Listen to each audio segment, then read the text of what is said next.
Hello friends, नमस्ते, प्रणाम। मैं सालू मिश्रा अपनी सालू मिश्रा भजन चैनल से स्वागत करती हूँ। तो आज मैं आप लोग को सुनाऊंगी, ये बहुत सुंदर है राम सीता का सोहर गीत। आप लोग सुनिए, जैसा भी लगे कमेंट में बताना।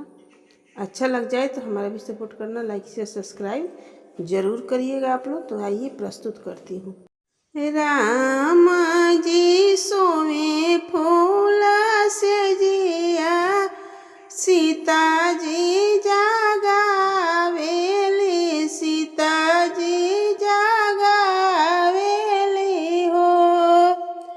स्वामी हमारो तबैले भतीजावा, नैहरा हम जाएब, नैहरा हम जाएब हो। एतनी बचन सुनी राम जी त सीता जी से बोले नु, सीता जी से बोले नु हो।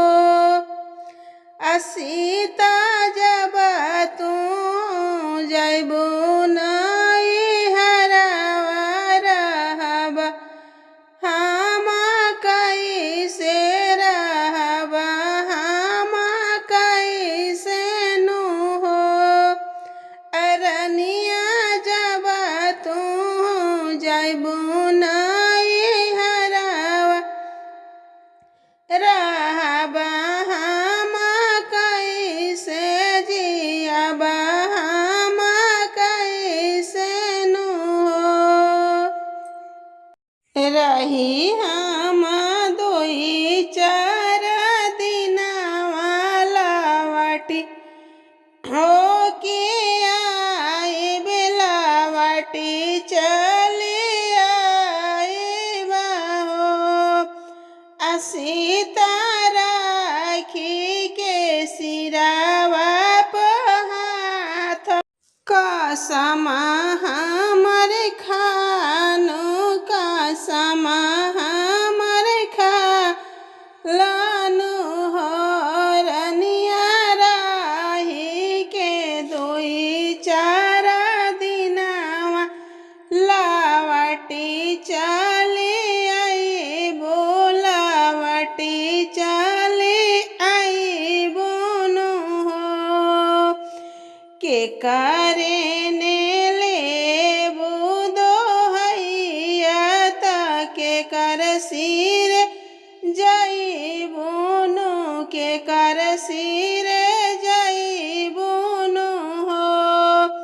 अरनिया के करा चुवत है गोला, बता कई दिन रहबुनु, कई दिन रहबुनु हो।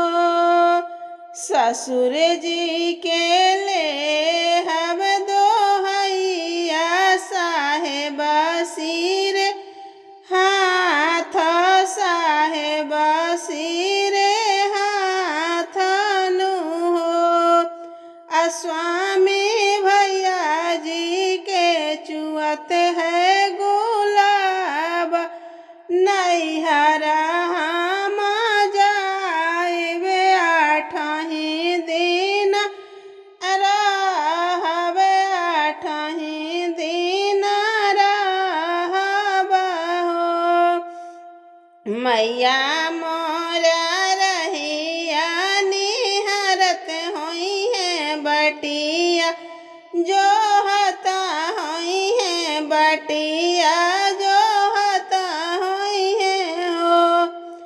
स्वामी भाई मोरा ठाढ़ी दुआरवा, बटिया जो हता होई है रहिया देखता होई है ना।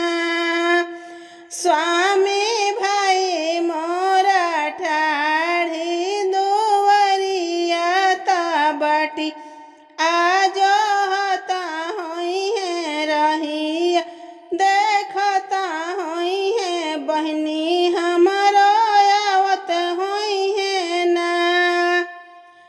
रामा जी के सजी गईले घोड़ावा त लक्ष्मण के बछड़ुआ त लक्ष्मण के बछड़ुआ नु हो।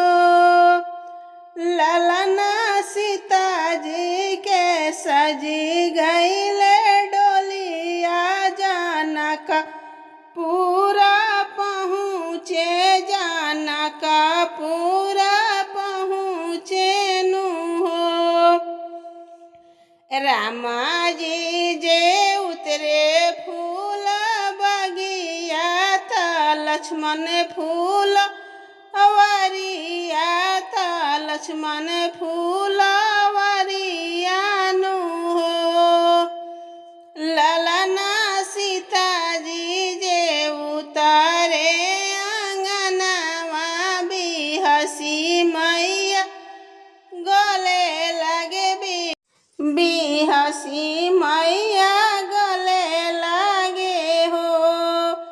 भाभी बिछावे सतरंगिया ननद हमर बैठू ननद हमर बैठू नु हो। ललना हंसी हंसी देवे आंकवरिया चरनिया के धोवे चरनिया के धोवे नु हो। ललना हंसी हंसी देवे आंकवरिया त सबके स्वागत करे सबके